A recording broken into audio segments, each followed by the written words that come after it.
fan or a volleyball fan. Heck, you're even a softball or baseball fan. Well, that sport's cut. Yeah, this is the Big 12 Squad. You're talking ball with the Big 12 Squad, sponsored by Game Time. From Oklahoma State to Utah, from Kansas State to BYU, from Houston to Texas Tech, it's the local experts of the Locked On Podcast Network bringing you scoops, breakdowns, and the most comprehensive preview of the upcoming Big 12 weekend. Buckle up, it's the Big 12 Squad, and we have a seat for you. No hurt feelings and thin skin allowed. Squad up, you're part of the Big 12 Squad. Happy Thursday night, everybody. Welcome to the Big 12 Squad. I'm Drake Toll from America's #1 Big 12 podcast, Locked On Big 12. Jake Hatch of Locked On BYU Cougars. Cody Silvall covers Oklahoma State. Derek Johnson of Jayhawks. Christian Rao of Locked On Kansas State. Richie Bradshaw with the Sun Devils. Parker Ainsworth talking all things Houston Cougars. And Nick Maravets of Locked On Cyclones. He chats Iowa State. We will start, gent, on our... Hey, is this Nick, camera not working? Nick. His microphone's up. We can't hear you, Nick. This is the Big 12 Squad, sponsored by Game Time. We do it weekly every Thursday night. It's when you get to hear all of the Big 12 news from your favorite hosts.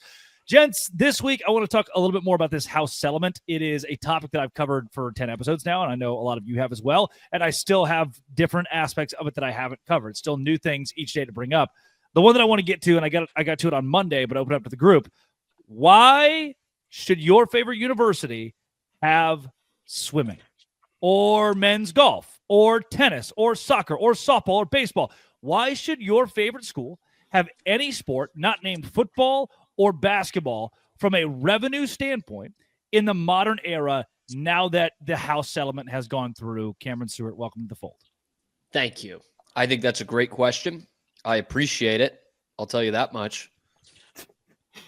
And his question was, I think it's important that we live in a society where we can ask questions. Exactly. This is America, baby. Richie said it. Richie's always been my eyes and ears on this thing. A lot of good points to both sides. Yeah, sure. Yeah.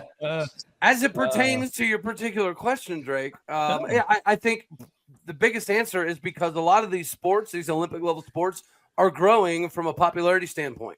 College wrestling is more popular now than it's literally ever been. It's not even close. Look at the numbers from college softball. They're going up substantially. The national championship, Oklahoma State in golf, from a viewership perspective, is a lot bigger than it's ever been before. So I think if you exclude some of these Olympic level sports, you're cutting out a lot of potential marketability for your university.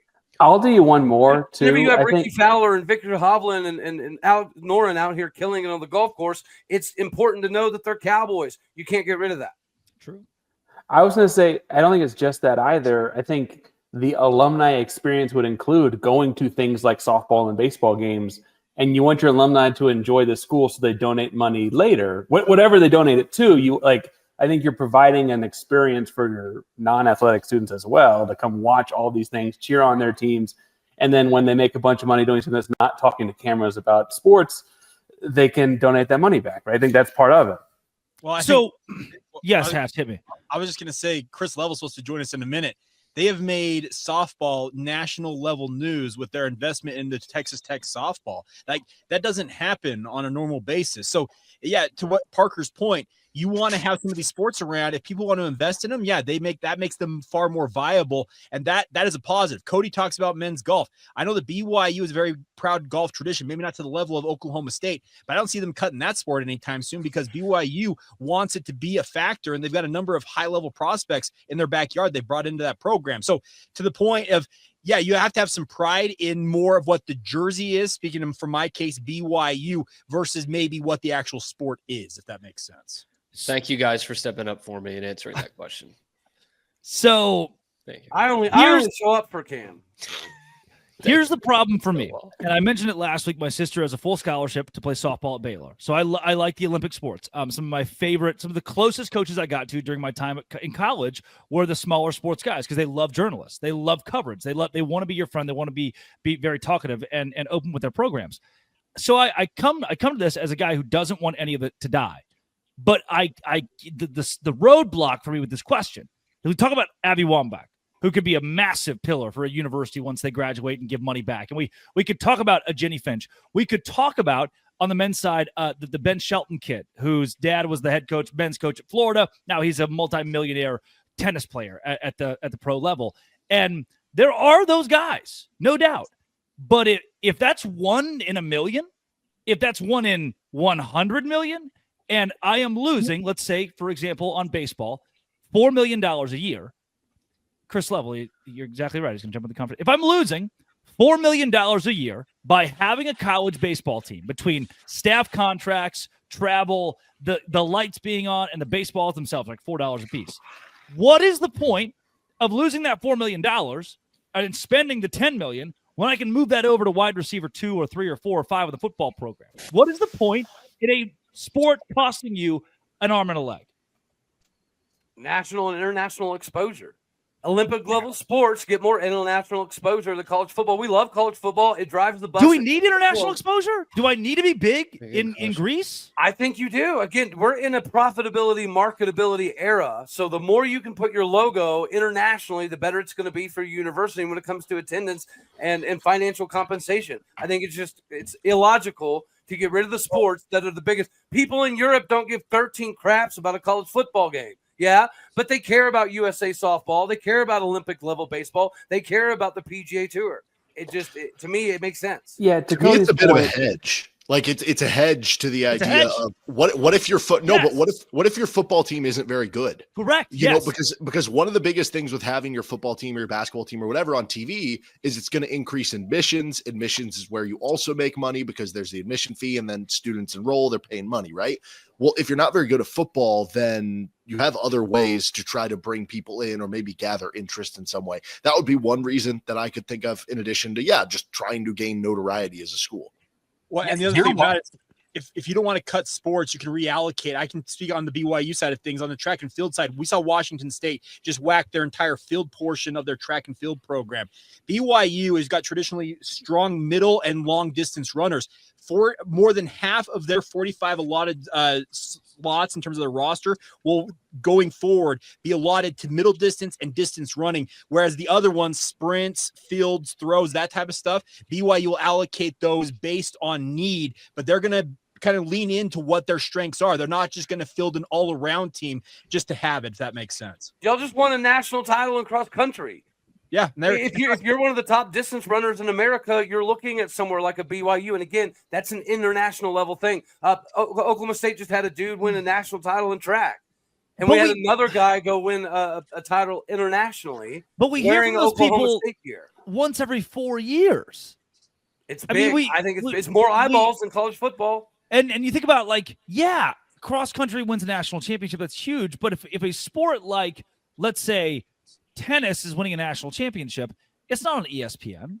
It's not on ESPN Plus. Don't you besmirch? I don't think it is. ESPN Plus. I think it's like the NBC Tennis Network. No, but I will say to your point, though, Drake, when Houston had a pair of people medal in the Olympics in 2024, they didn't medal for the United States, but they were Houston Cougars, right? Like that. Sure. They were track and field stars. They were sprinters for England and South Africa, but they did medal and they did flash the Houston Cougar paw, and it was really like a very viral moment for the school for like 3 weeks. But is that enough? Your viral moment for 3 weeks for the school, is that enough to replace the multiple millions of dollars you could have saved by cutting track and field and giving it to the football field? Chris, you say no. It's enough.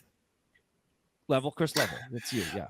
Are you guys talking about like cutting these teams and correct, like all together? Why today does it matter enough to say we'll lose $10 million to keep track and field per se? Yeah, I mean, I don't know if you're going to see some of these schools cut like track and field. I think I could argue tennis. I would disagree with Cody in that I don't think it really gives you any sort of worldwide street cred at all. This is about money, man, and I don't see the pathway to the revenue there. That it makes a lot of sense. I hope that this doesn't happen. Sure. But I think we've seen some of these schools around the country start to trim. I mean, Texas Tech just won the Big 12 track and field championship, and they have trimmed their roster. They have cut their budget a little bit. This is the reality of it. But I would hesitate to just chop it all. But I don't know if anybody's going to really do that at the Big 12 level. Are you guys suggesting otherwise? Chris, let's keep this conversation going. We got to slip it in here. We'll keep the conversation going right after this.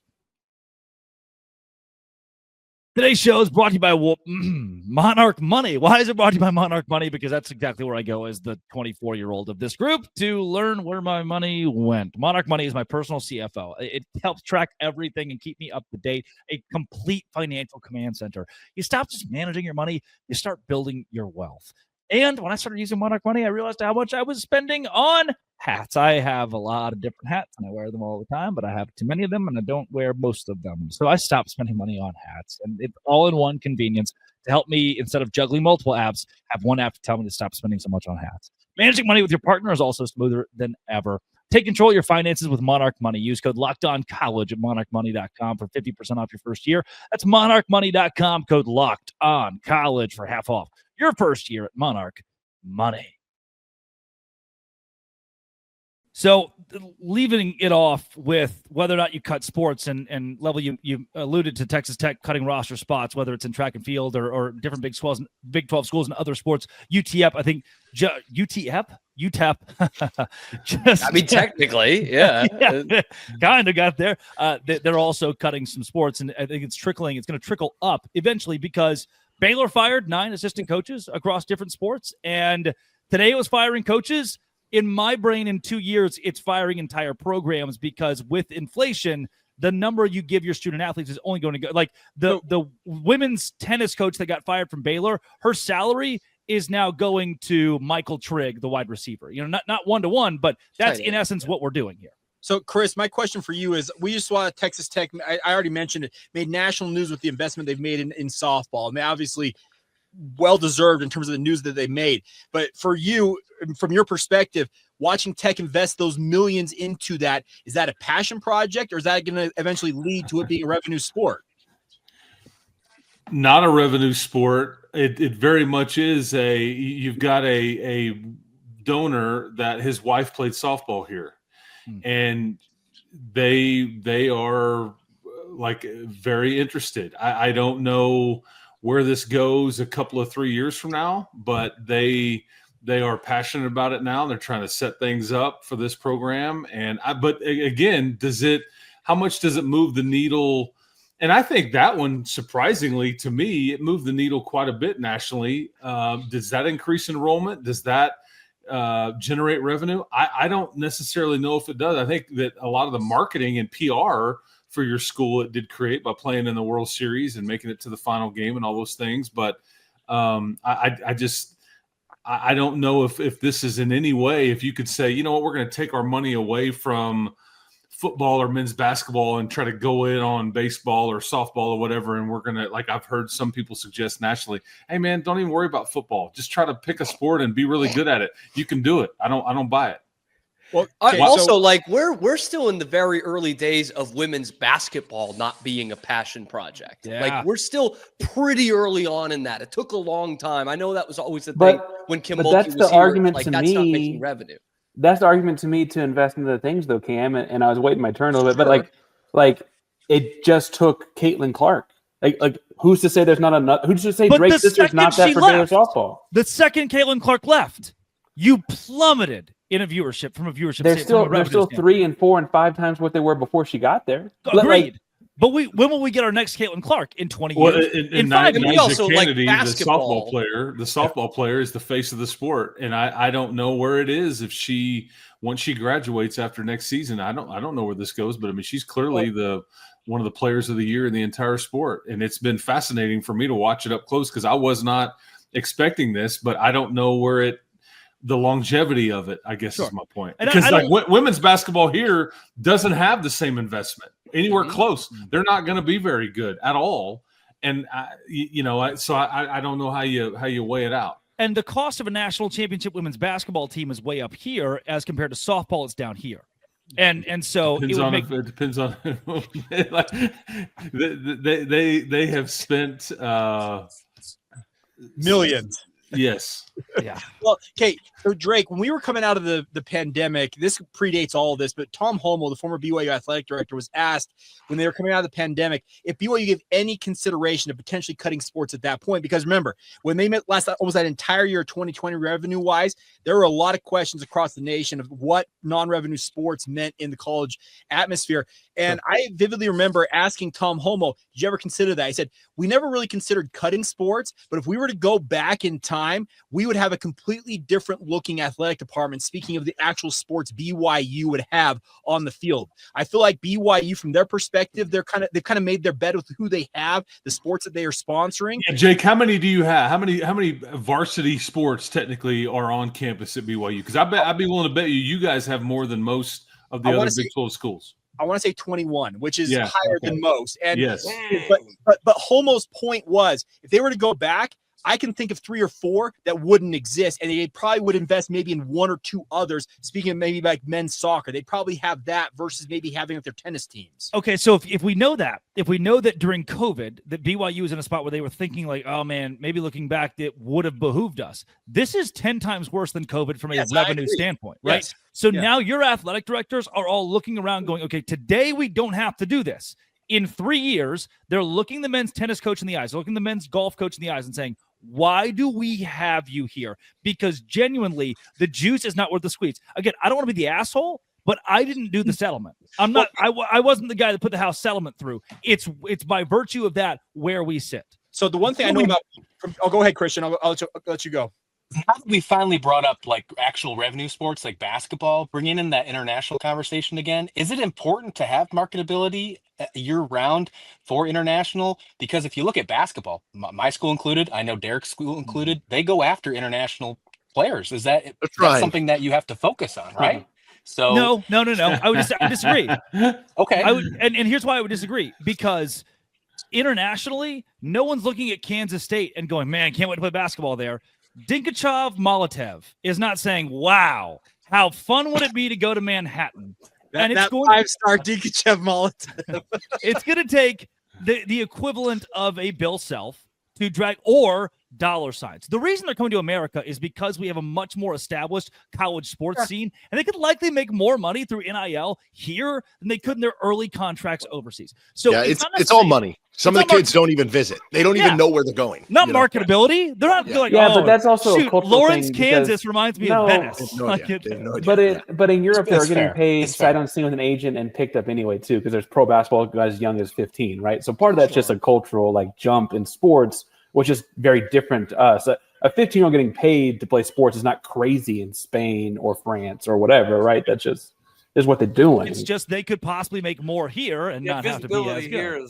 No, that's why they're signing without coming to school, like to see anything. Is like they would sign with Barcelona without seeing anything too. Yeah. Well, Parker, to your point, I can tell you. So Jaeger Deming came to BYU because of a connection he had with Travis Hansen, who played at BYU, played overseas in Moscow for years and years and years, played for Real Madrid. That connection was there. BYU also chased Hugo Gonzalez, who was in this year's NBA draft. Hugo wanted to come stateside, but the contract he had signed with Real Madrid prohibited that from happening. But to Derek's point, he would have come over for one reason and one reason only: dinero, money. That's why he was considering it and trying to break a contract that he couldn't get out of ultimately. Okay, so where does the I guess split in this come to? Like, is everything about money? Because the idea that it is the NCAA, and if they want to stick with the student athlete thing and that sort of thing, then they are kind of behooving to, okay, well, we still need to stick with the college model. Your split is 6 in my brain, and that number 6 is sports that will remain at your college if it was just revenue based. Okay. It'd be football, basketball, and then men's and women's basketball, and then is that 5? Football, basketball, and then we're looking at softball, baseball. 3, I think. And so that's who ESPN's picked up, and that's who ESPN has interest in. Why does ESPN have interest in softball and basketball, or softball and baseball, I should say? I'll tell you, nothing else is happening. That's the contract they have. They like it for 3 weeks out of the year. Yeah, and those sports cost the universities a ton of money. There's not anybody on here that is making any money in baseball. So there's a ton of games in baseball. It's a lot of travel. Correct. Yeah. And you past that, you're paying your coaches. You're paying some you players. Got more scholarships. Yep. So in that, like, it's those 6 have a shot to have longevity. Most schools are looking at 3 or 4. Well, so or those Rich, 5, I guess. what I know of Arizona State is they're planning on fully funding all 35 roster slots with baseball scholarship wise. Am I mistaken in saying that? No, they are, and because they decided doing to what? make that decision, They're doing what? They're going to fully fund 35 scholarships for men's baseball at Arizona. That cuts into their increased salary it. cap. Have It fun. increased- When It is taking $2 million out of the salary cap. We are actually $18.5 million compared to the 20.5 that everybody else is at. Yeah, this is going from 11-7 to that. That's insane. This is what Tennessee is doing and A&M has done, but they can now not pay out the $20.5 million to student athletes, but they can fully fund the baseball roster. I mean, so. I guess Jello shots at Rocco's are a lot of fun, but I'd rather go to the college football playoff. That's just me. Yeah, but can't they make up the difference with? I mean, if you had some wealthy NIL person that says, "I'm going to pay for a couple NIL deals for these guys," can't. And what now that person can't pay you? It has to be through Polaris. Richie, But see, what other thing's going to get sued out of the building. Richie, that thing does not last a scholarships fall. in? What's that, Chris? Richie, what other programs did they increase scholarships in? Because the way the Title IX aspect of this does work is that if they increase the baseball scholarships, they have to increase the female scholarships somewhere.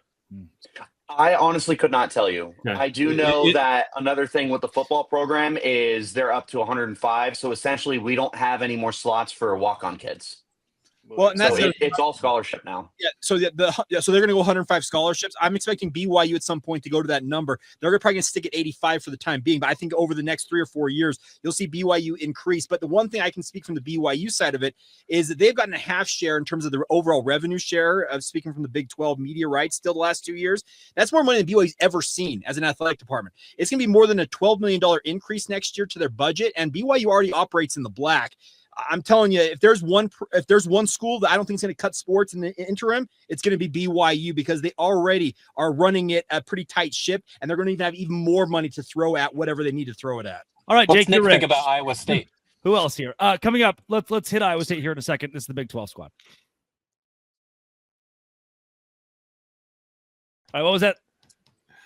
New guy Nick. New guy Nick. Oh my gosh, no. Let's ask Nick about his baseball program. Okay, Nick, back to you.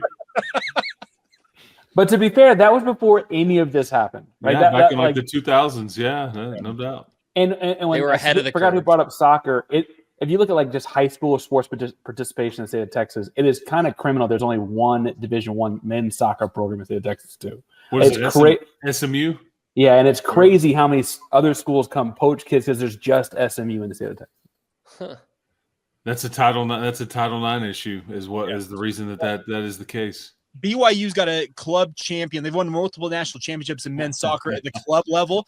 I know there are multiple BYU fans who want to see men's soccer added as a Division I sport, but to Chris's point, Title IX prohibits it, and they simply won't add to make it work. So that's the concern. And to your point, Drake, in the end, coming down the line, I can't even say that BYU down the line won't be looking at potentially cutting sports. I'm just saying in the interim, with as much money as they have coming in, they should be able to navigate this a little bit better early on. But I think eventually, when it comes down to dollars and cents, I could foresee a day in the next 3, 4, 5 years that BYU considers cutting at least 1 or 2 programs. You say national championship? What is that? In club. What is that? What is what? What is Trophies, club? like silverware. No. What is national championship? I don't have one of those. Oh no. So in essence, here we come to a close where I wanted to start. Why? If the answer is money, and I just need money, why do I have even baseball? Why do I have tennis? I mean, I think you would get so much. Disagree. You would get so much PR blowback and I think political blowback. I just don't.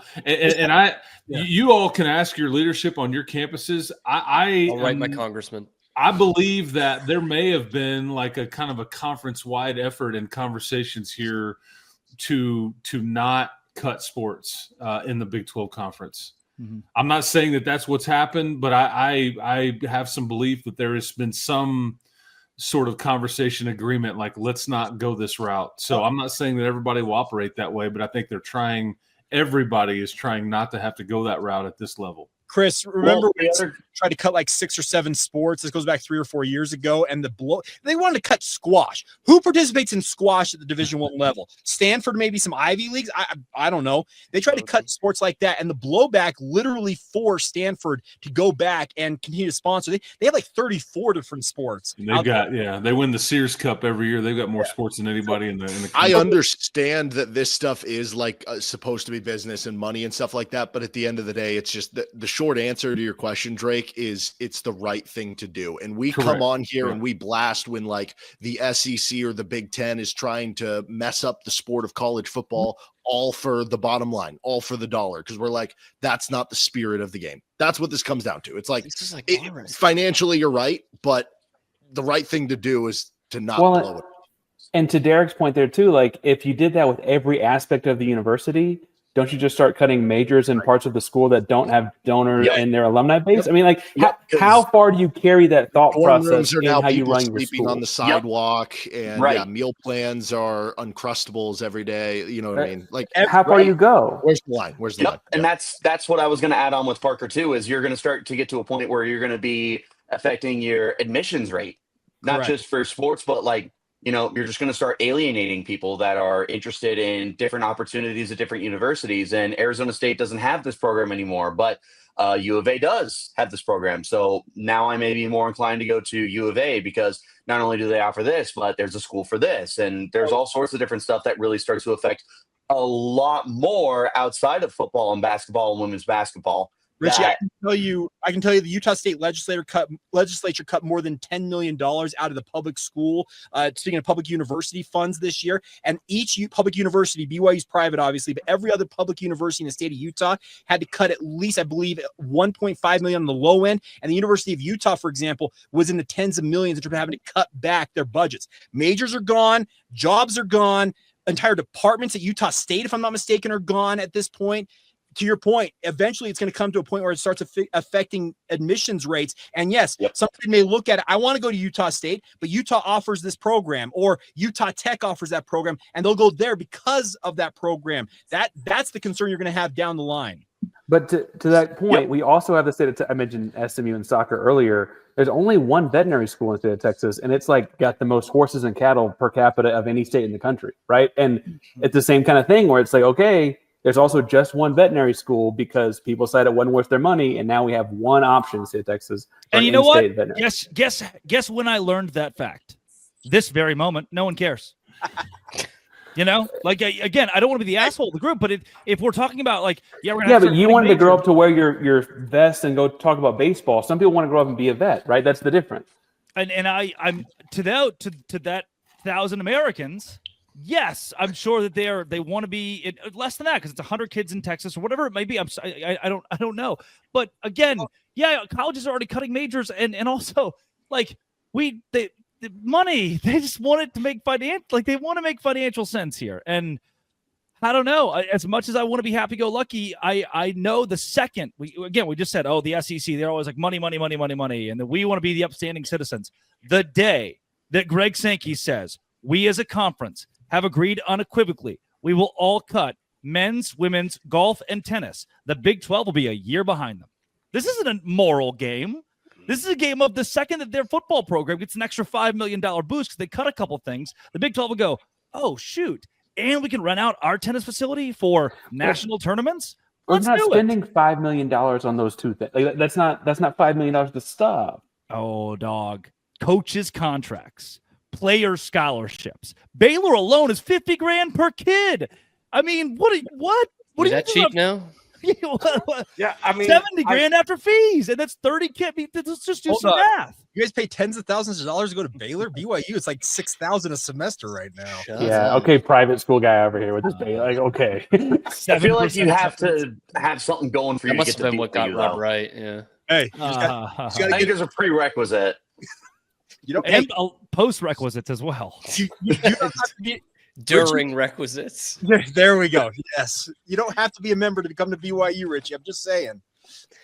But and if you don't leave one, brother. I hear your sentiment, but I think I just disagree. And I love Chris Level, like 13 chunky kids performing inappropriate activities on top of a cupcake, but I do think that having Ricky Fowler and Solid Orange competing for a U.S. Open is important. I think that Cade Cunningham playing in the All-Star Finals or the All-Star games is important for the NBA is different. Marketability. Well, no, it's different. And Cody, it is important. I'm just saying it's not a reason why a program will stay or go. I don't think. Yep, and that's what's Does anybody know who Baylor's greatest athlete ever is?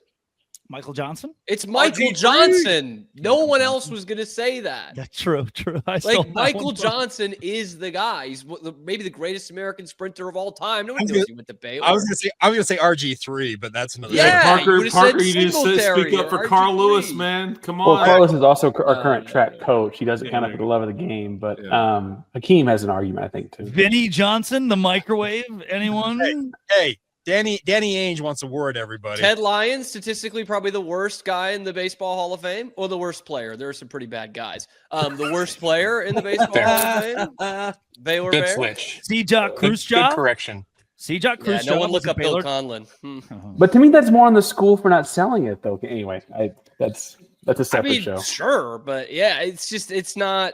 But would you rather sell RG3 or Michael Johnson? Come on. Yeah. Come on. Why pick one? Why pick one? Because is it 1996 Atlanta, or is it equal amount of? You can't give them the equal amount of exposure through marketing. You have to pick one. This was enlightening. Again, Michael Johnson was on roids. Bearer of that. Kick him out. Kick level out of here.